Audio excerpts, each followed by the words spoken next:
밤 하나님께서 우리에게 주시는 말씀은 다니엘서 2장 20절로 22절까지의 말씀입니다. 다니엘서 2장 20절로 22절 말씀.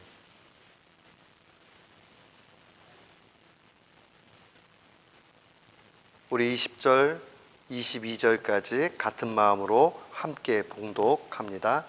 다니엘이 말하여 가로되 영원 무궁히 하나님의 이름을 찬송할 것은 지혜와 권능이 그에게 있음이로다. 그는 때와 기한을 변하시며 왕들을 폐하시고 왕들을 세우시며 지혜자에게 지혜를 주시고 지식자에게 총명을 주시는도다. 그는 깊고 은밀한 일을 나타내시고 어두운 데 있는 것을 아시며 또 빛이 그와 함께 있도다. 아멘. 저는 오늘 본문 말씀을 통해서 하나님은 세상과 다르시다라는 제목으로 주의 말씀을 선포하도록 하겠습니다. 우리가 잘 아는 철학자 가운데 프란시스 베이컨이라는 분이 있습니다. 이분이 이런 얘기했죠. 아는 게 힘이다. 누구든지 베이컨 잘 모를 수 있지만은 이 말 우리는 잘 알아요. 아는 게 힘이다. 이것은 지식의 유용성에 대해서 한 말입니다. 그러니까 많이 알면 알수록 그것은 사람에게 유익하다 이런 거죠. 근데 여기서 이 안다라는 말이 어떤 것을 의미하느냐 하는 것에 따라서 내용이 조금 달라지기도 합니다. 우리가 일반적으로 아는 것은 보통 지식이라는 말로 사용을 합니다. 지식이 풍성하면 그래도 조금 유익이 있죠. 우리 한국 사람들도 철학자 베이컨 같이 얘기는 하지 않았지만 그냥 한간에 떠도는 얘기로 알아야 면장한다는 말이 있죠. 그냥 모르면 못하는 거예요. 근데 알고 있으면 그래도 뭐라도 할 수 있는 것이죠.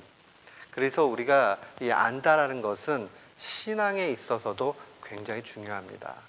모르고서는 신앙이 성장하지 않고 또 온전히 알지 않으면 잘못된 길로 갈 수 있죠. 최근에 얘기를 들으니까 우리 시카고 지역에도 우리가 좀 위험스럽게 생각하는 신천지들이 조금 활동하는 일들이 나타나는 듯합니다. 우리가 정신을 좀 차릴 필요가 있어요. 기도도 해야 되고 하나님의 말씀이 무엇을 말씀해주고 있는가 하는 것을 밝히 알아야 됩니다. 자칫 잘못하면 다른 길로 가게 되겠죠. 그래서 안다는 것은 우리 신앙과도 무관하지 않습니다. 그런데 특별히 하나님의 말씀이 우리에게 안다라고 말할 때는 이 머리로만 아는 차원 넘어 있는 부분까지도 포함을 합니다. 그래서 우리는 이것을 경험적인 지식이다 이런 말로 사용을 합니다. 그러니까 머리로 우리가 아는 이론적인 것뿐만 아니라 경험에서 함께 그것이 나타나게 될 때 하나님의 말씀이 우리에게 증거하고 있는 안다라는 확실한 말이 되는 겁니다. 그러니까 우리가 바른 신앙 고백하는 거 중요해요. 바로 알아야 돼요. 그런데 더불어서 그 아는 것이 우리 삶 가운데 역사되어져서 그것을 부인할 수 없는 것. 좀 더 쉽게 얘기하면 체험도 함께 있어야 돼요. 그러니까 이 하나님의 66권 살아계신 말씀이 우리 가운데 정확하게 있어야 되고요. 그 다음에 이것을 기초로 해가지고 내가 살아가니까 이런 삶의 열매가 있었다 하는 그 간증과 체험이 우리 가운데 있어야 됩니다. 그게 없게 되면 능력 없는 신앙이 되고 정말 능력 없는 기독교가 돼버린다는 사실 분명히 알아야 됩니다. 이것에 대해서 고난의 긴 터널을 통과했던 욥기 42장 5절에 이렇게 고백을 하죠. 내가 주께 대하여 귀로 듣기만 하였었더니 이제는 눈으로 본다.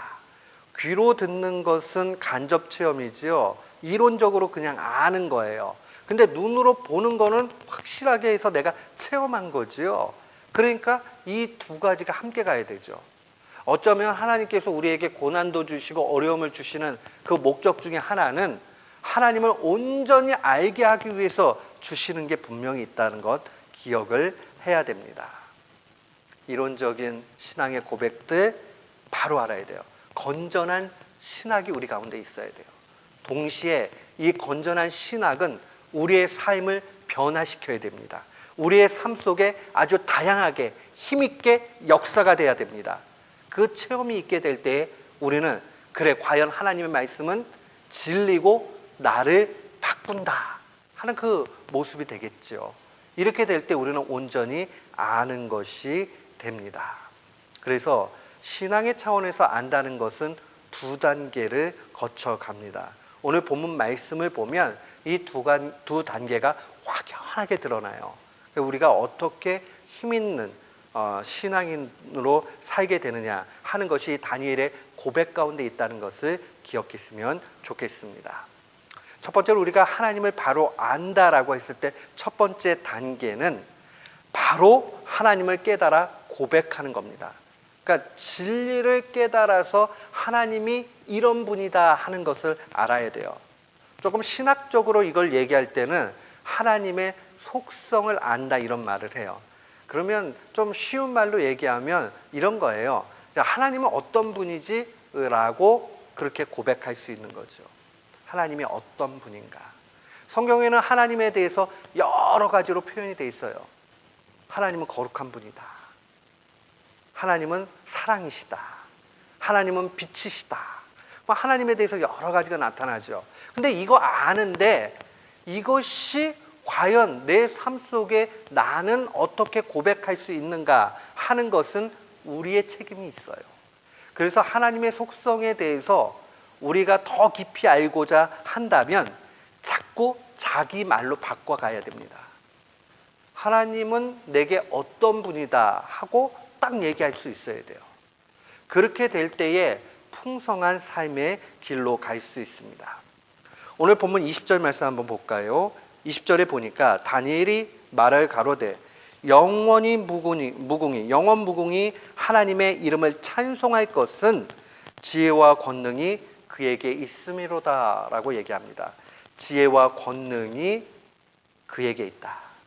지혜와 권능이 그에게 있다라는 말은 지혜와 모든 능력이 하나님께 있다라는 거죠. 최고의 지혜, 하늘의 지혜가 하나님께 있고 권능, 하실 수 있는 힘이 그에게 있다라고 얘기하는 거죠. 저는 이거를 갖다가 제 말로 바꿔서 얘기하면 저는 이렇게 표현할 것 같아요. 하나님은 상식을 뛰어넘으신다. 또 다른 말로 얘기하면 하나님은 세상과 다르다.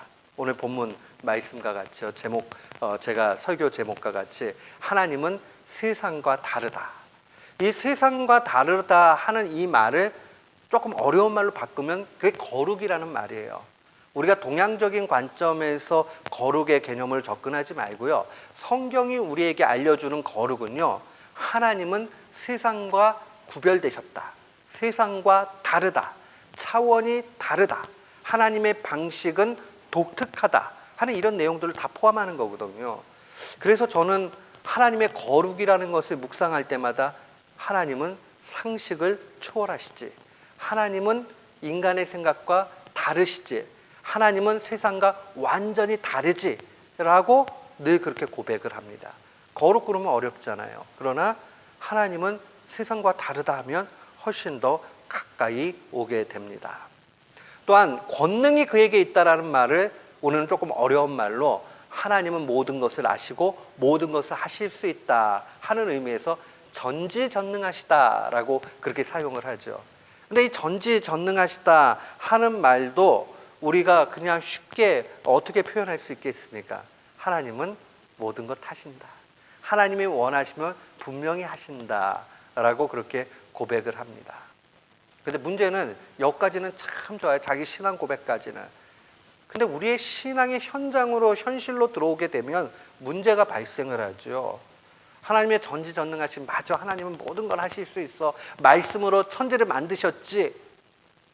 근데 내일 당장에 카드 대금을 갚아야 되는데 통장에 돈이 하나도 없어요. 이렇게 되면 사람은 전지전능한 하나님을 바라보고 있으면서도 불구하고 머리와 입술로는 고백할지 몰라도 마음은 불안하고 어찌할지 모르는 상황 가운데 놓인다는 겁니다. 우리가 인생을 살다 보면 꼭 돈 문제만 그러겠습니까? 살다 보면 수없이 많은 그런 문제들이 우리 앞에 있게 돼요.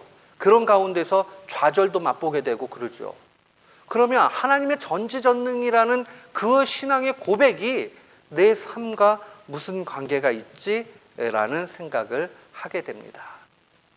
그러면 두 가지 중에 하나로 나타나, 하나는 하나님이 아닌가 봐 라고 회의를 느끼고 떠나가거나, 아니면 도저히 하나님을 부정할 수 없는데 내 현실 속에서 그러면 괴로우면서 하나님 왜 나한테 이렇게 힘들게 하지요? 라고 하나님에 대해서 원망과 탄식을 할 수밖에 없는, 둘 중에 하나 양상으로 분명히 나타납니다. 하나님을 떠나가게 되거나 아니면 하나님을 원망할 수밖에 없는 그런 상황 가운데 놓이지요. 지금 다니엘도 그럴 수 있는 상황입니다. 왜 그렇죠? 아니, 하나님이 그러면 여기 이렇게 뽑혀가지고 나아가기는 하지 마시지요. 지금 바벨론에 그 똑똑한 소년들 뽑는 데에 딱 뽑혀가지고는 지금 잘 인생이 풀릴 수 있는 상황인데 오히려 위기 가운데 놓여진 거죠. 어떻게 보면 하나님이 사지로 몰고 계신 것 아니겠어요? 그러면 하나님이 살아계시고 하나님이 영광이시고 잘 나갈 때는 좋은데 지금 이렇게 죽음 가운데 놓이게 될 때는 어렵죠. 지금 다니엘과 세 친구가 어려움을 느끼게 되는 사건이 무엇입니까? 왕이 꿈을 꿨는데 번민하게 돼요. 근데 이 꿈의 내용도 얘기 안 해주고 이 꿈의 내용을 해석하라고 명령을 내립니다.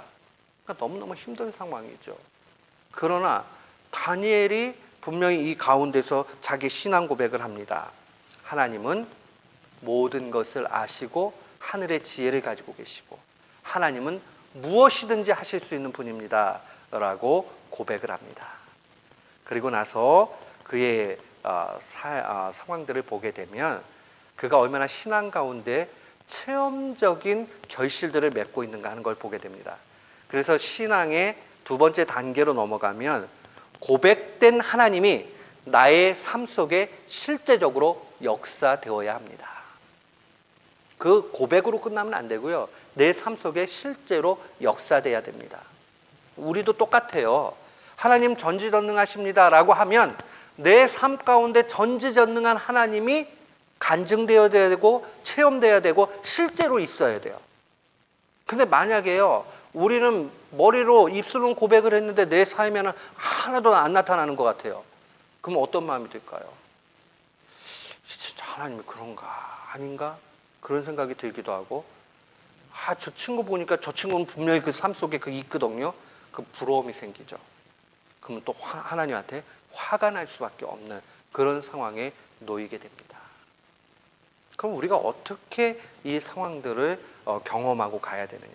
이미 다니엘은요, 이 신앙의 체험적 모습들이 분명히 있었습니다.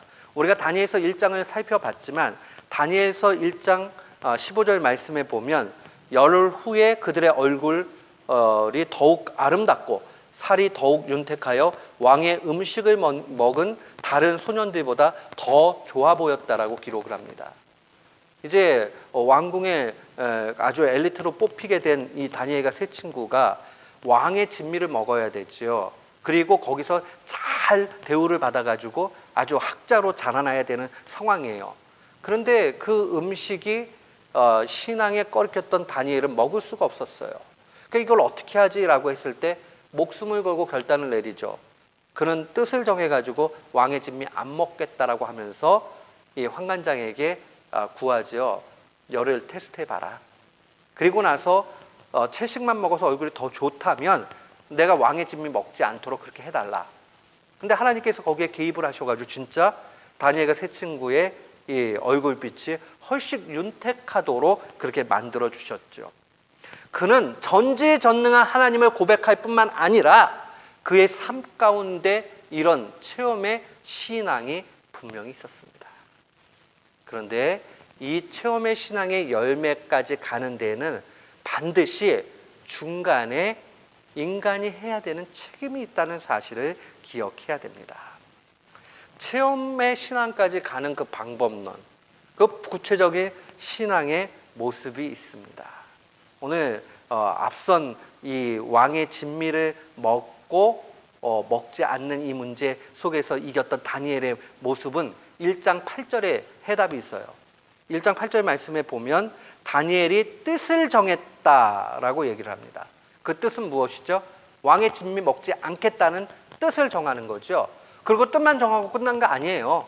그 다음에 담대하게 환관장에게 가서 열을 테스트해 보시오 라고 얘기를 합니다. 이게 체험의 신앙으로 가게 되는 관문입니다. 그는 어떻게 해서 이 길을 알게 됐을까요? 다른 데 없어요. 오직 기도죠.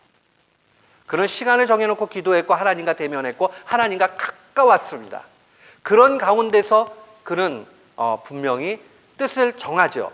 하나님께서 왕의 진미 먹는 것 기뻐 안 하신다. 그러니까 나는 왕의 진미 안 먹겠다.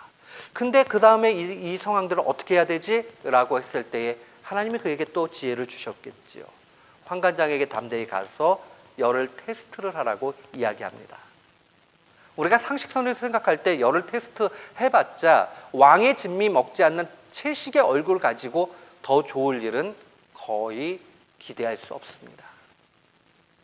어떤 분들이 이 본문을 가지고 채식이 이렇게 좋다 뭐 이러고 하시는 분들이 있는데 절대 그런 내용으로 볼 수 없어요. 전혀 아닙니다. 하나님께서 개입하시고 역사하시는 거죠. 하나님이 얼마나 그 가운데서 능력을 베푸시는가 하는 것을 분명히 보게 됩니다. 오늘 지혜와 권능이 하나님께 있다라고 고백하는, 하나님은 세상과 다르시다라고 고백하는, 하나님은 거룩하신 분이다라고 고백하는 일들이 지금 다니엘 가운데 있습니다. 이 하나님의 높으심, 거룩하심, 세상과 다르심에 대한 고백을 시편 95편 3절도 동일하게 해요. 이렇게 고백을 하죠. 여호와는 크신 하나님이시요 모든 신들보다 크신 왕이기 때문이로다 라고 그렇게 증거되어져 있습니다. 그러니까 실천적 믿음의 행동들을 해 나갑니다. 이 고백만 하고 끝난 것이 아니죠. 그 다음에 실천적인 그 모습들을 해갑니다. 오늘 본문의 21절로 와서 보십시오. 그는 때와 기한을 변하시며, 하나님은 때와 기한, 이 기한이라는 말은 계절을 뜻할 때 쓰는 말입니다. 그러니까 하나님께서 때를 만드시고 또 계절을 변화시켜 가신다는 거죠. 이걸 한마디로 폭넓게 얘기하면 하나님은 시간까지도 통치하신다라고 얘기합니다. 우리가 놓치기 쉬운 것 중에 하나가 뭐냐면요. 시간과 장소, 시간과 공간도 창조물이라는 사실을 놓쳐버릴 때가 많이 있어요. 이걸 놓쳐버리면 어떻게 되냐면요. 시간을 내가 컨트롤할 수 있고 내가 그 시간 가운데서 뭔가를 자꾸 해야 된다라는 조급증에 빠집니다. 신앙 가운데서 이 시간까지도 하나님 앞에 돌려드려야 되는 게 우리의 모습입니다. 하나님이 거룩하신 하나님이시오, 높으신 하나님이시오, 세상과 다르다라고 고백하는 사람에게 필요한 것은 지금 21절에 나와 있는 대로 하나님은 시간까지도 주관하신다라는 이 고백이 필요하고 우리의 결단이 요구됩니다. 삶으로 적용하면 이런 거죠. 하나님이 내 시간표에 맞춰지셔야 되는 게 아니라 내가 하나님의 시간표에 맞춰져야 됩니다. 지금 실천적 믿음의 열매를 얻기까지는요, 기다림이 필요해요. 반드시 기다림이 필요합니다. 그 기다림 없이 내가 이런 신앙 고백을 하니까 바로 뭔가 변화가 나타나겠다. 그런 건 없어요. 그럼 얼마나 좋겠어요. 내 타이밍에 모든 것이 딱딱 되면. 근데 그렇게 하나님은 일하지 않으신다는 겁니다. 신앙적 기다림을 요구합니다. 신앙적 기다림이라는 것은 하나님이 시간을 주관하시도록 내 권리를 포기하는 겁니다. 언제 될지는 몰라요. 그러나 주님이 이루실 거예요. 이게 무슨 자포자기하는 심정이나 아니면 그냥 궁색한 변명으로 하는 것이 아니에요. 오늘 안 됐다고 내일 안 될 거라고 생각하지 않는 것이 시간의 주도성을 하나님 앞에 드리는 신자의 모습입니다. 우리가 왜 잘 절망하죠? 낙심하죠? 어제도 안 됐잖아. 오늘도 별일 없네. 내일도 안 될 거야. 이렇게 돼버리면 우리는 낙심하게 됩니다. 근데 거룩하신 하나님, 세상과 다른 하나님을 묵상하게 되면 자, 언젠지는 모르지만 반드시 하나님이 이루실 거라는 그 믿음을 가지고 나아가는 겁니다. 우리가 교회 역사 가운데 성 어거스틴 잘 알죠? 그의 어머니 모니카. 어거스틴 방탕한 삶을 살아가죠. 언제나 그 어머니가 하나님 앞에 기도하지만 이 아들은 돌아올 줄 모릅니다. 그리고 언제나 한결같이 방탕한 삶 가운데서 폐인이 돼서 살아갑니다. 그러나 그 어머니 모니카는 포기하지 않죠. 하나님의 거룩하심을 믿기 때문에 자기가 기도하는 한 하나님께서 언젠가는, 그때는 모르지만 언젠가는 반드시 이 아들을 하나님의 품으로 이끌어 가실 거라는 확신을 가지고 있습니다. 우리에게도 동일해요. 우리 기도하면 지치게 돼 있어요. 빨리 답이 나오면요 안 지치는데요, 빨리 안 나오면요 정말 속이 탑니다. 다 한 번씩은 경험해 보셨잖아요. 기도 안 하면 덜 괴로울 때 있어요. 기도 안 하면 기대하는 게 없으니까. 근데 하나님 앞에 분명히 기도하면서 나가는데 아무런 삶의 변화가 없어요. 그러면 야, 이게 도대체 뭐지? 이게 될까? 안 되잖아. 특별히요 이게요, 자녀를 놓고 부모님들이 눈물을 흘리며 기도할 때는요 이루 말할 수 없는 고통입니다. 근데 그때마다 생각을 하셔야 돼요. 거룩하신 하나님, 전능하신 하나님, 능력의 하나님을 고백한다면 그 시간이 얼마만큼 되었던지 간에 기다려야 됩니다. 신앙적 기다림은 허비가 아닙니다. 낭비가 아닙니다. 그 신앙적 기다림은 가장 좋은 것을 받기 위한 그릇의 준비입니다. 좋은 그릇을 마련하면 안전하게 많이 담을 수 있지요. 그게 마치 신앙의 기다림입니다. 저는 우리 모두가 거룩하신 하나님을 머리로 입술로 고백하고 동시에 우리의 삶에 있어서 체험적으로 그 시간까지 주관하시는 하나님 앞에 주도권을 드리는 교우들 되기를 축원합니다. 그렇기 때문에 21절에 그가 고백을 할 때에 하나님은 때와 기한을 변하신다라고 고백을 하는 겁니다. 이러한 고백을 하면서 동시에 다니엘은 지혜를 가지고 앞선 15절 16절에 보면 왕의 장관 아리옥에게 이야기를 하죠. 왕이 어찌 그렇게 급하냐 라고 얘기를 하면서 왕 앞에 나아갑니다. 그리고 나서 왕에게 좀 기한을 달라. 그러면 내가 꿈을 해석해 주겠다라고 그렇게 약속을 합니다. 어디서 이 지혜와 담대함이 나왔을까요? 전능하신 하나님을 믿기 때문에 하나님께서 시간을 주관하시고 역사하시는 가운데 이루실 거라는 확신을 갖습니다. 요즘 애들이 말하는, 한국 애들이 잘 쓰는 말 가운데 근자감이라는 말이 있어요. 근거 없는 자신감이라는 거죠. 근거도 없는데 혼자 그냥 뻥뻥 자신감 갖는 뭐 그런 걸 갖다 빗대서 그냥 하는 말이에요. 근데 이거는 근거 없는 자신감이 아니고요, 신앙에서 나오는 근거 있는 자신감입니다. 왜요? 하나님의 시간을 주관하시니 하나님의 때에 하나님께서 분명히 하시겠다. 저는 이런 일들이 특정한 사람에게만 있는 것 아니고 오늘날에도 역사한다고 확신합니다. 하나님의 사람들이 일을 해 나갈 때에 정말 하나님 앞에 간구하고 기도하고 기적적인 일들을 통해서 이루어 갔던 것을 우리는 얼마든지 봅니다. 하나님의 영적 거인들이 하나님 앞에 맡기고 나아갈 때에 하나님께서 기적을 일으켜 주신 것을 분명히 봅니다.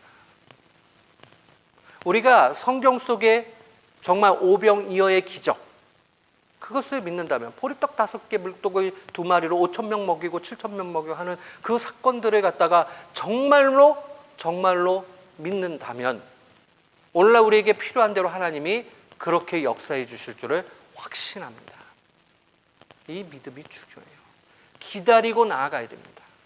자꾸 하나님을 제한하고 판단하면 안 됩니다. 아니, 안 됐잖아 라고 하면서 하나님을 제한하지 않기를 원합니다.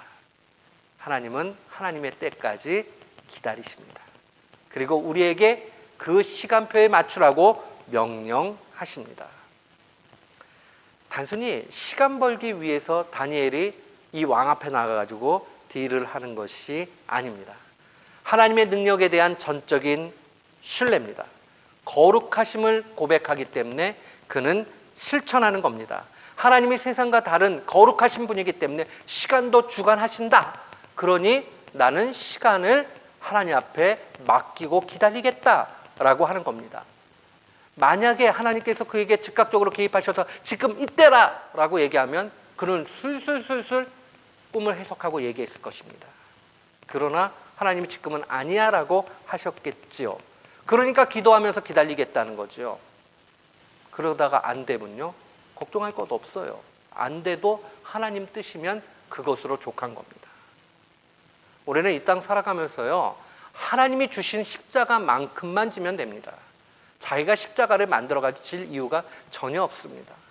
근데 우리 살다 보면 너무 걱정과 근심, 믿음과 상관없는 삶으로 살기 때문에 자기가 십자가를 지고 만들 때가 너무 많아요.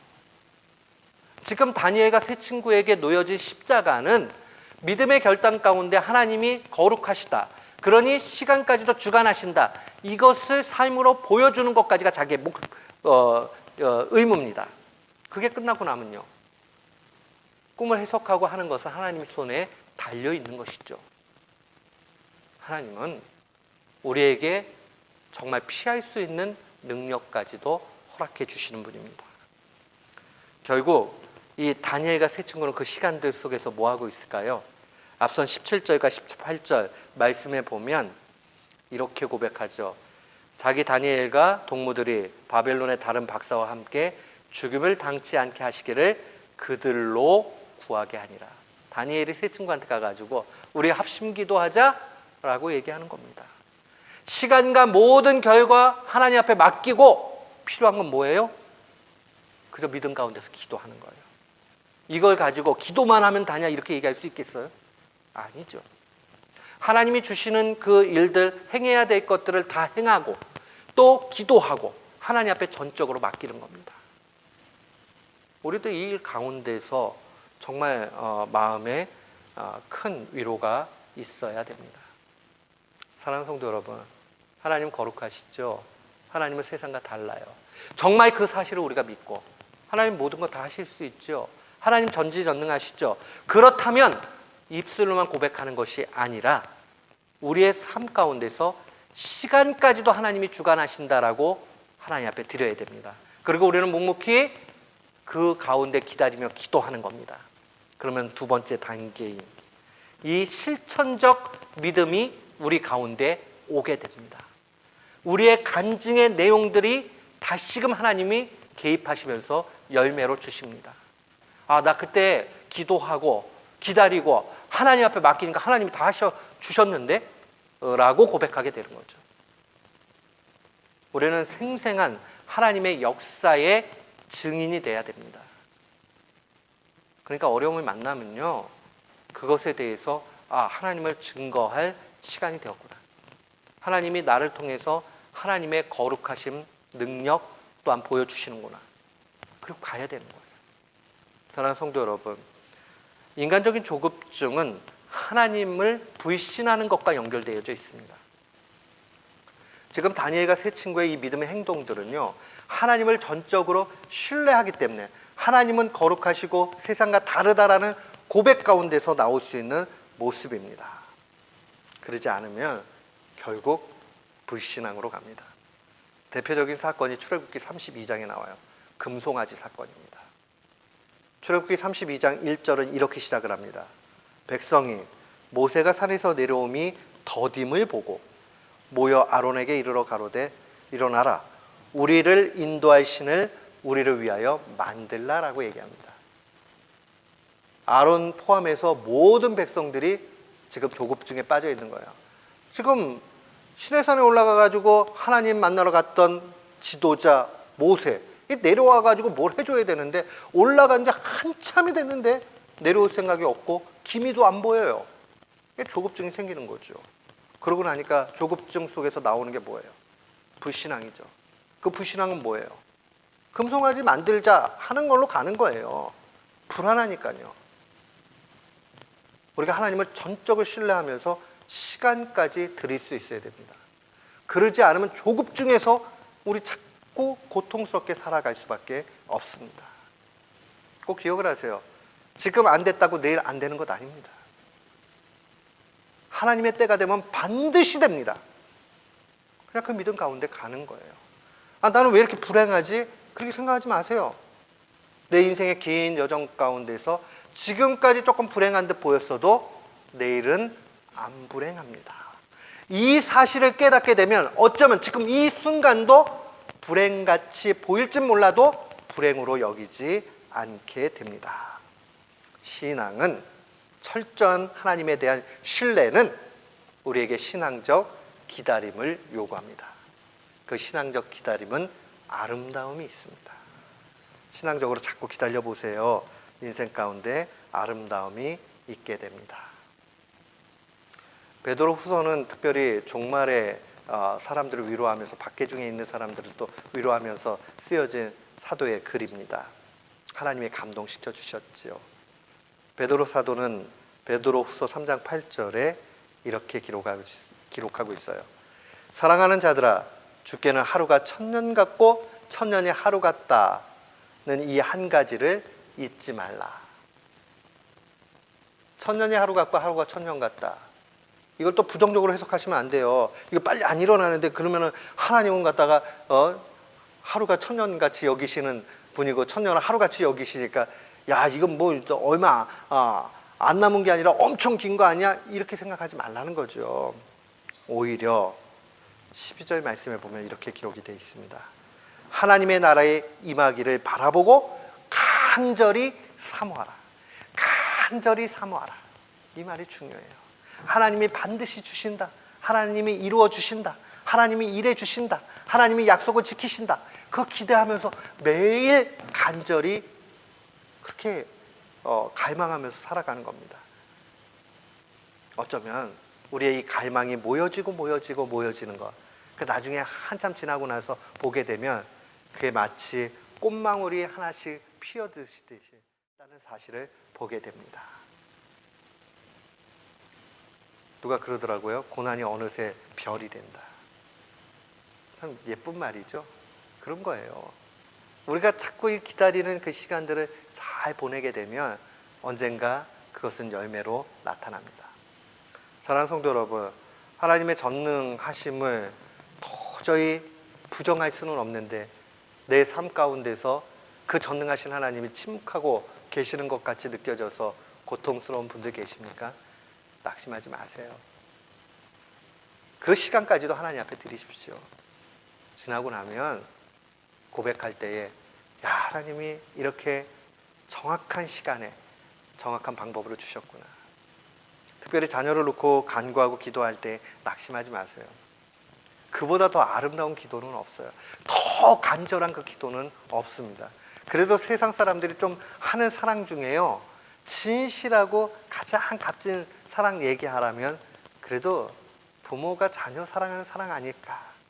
좀 하나님 사랑 흉내 내는 듯 하는 것 같아요. 그나마도. 결국은 그것도 참 하지만요. 우리가 자녀도 돼보고 부모도 되신 분들 계신데 솔직히 얘기하면 우리 자녀들이 우리 부모들한테 한 거 생각하면은 그건 뭐 했겠어요. 아무것도 없잖아요. 별거 없단 말이에요. 그러나 그래도 하나님이 자녀를 향해서 그 사랑하는 마음을 주신 것도 얼마나 감사합니까? 근데 그 좀 속생이는 자녀가 있어도 그 놓고 안타까운 마음으로 기도할 수 있으면 하나님과 더 가까워질 수 있는 기회로 삼으시고 또 나중에 시간이 지나서 하나님의 그 계획과 변화가 있게 되면 그보다 더 좋은 것 어디 있습니까? 제가 설교 중 한번 말씀드렸죠.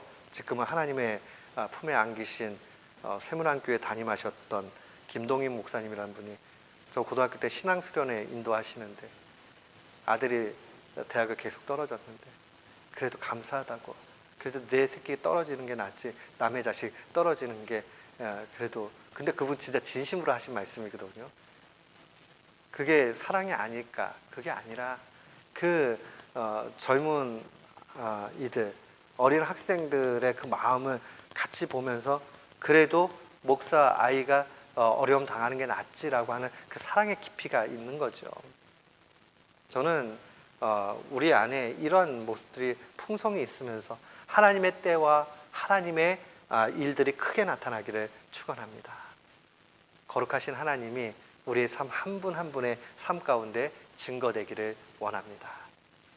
오늘 이 말씀 마음에 간직하시고 우리 모두 주 안에서 승리하는 귀한 교우들 되시기를 주의 이름으로 축원합니다. 아멘.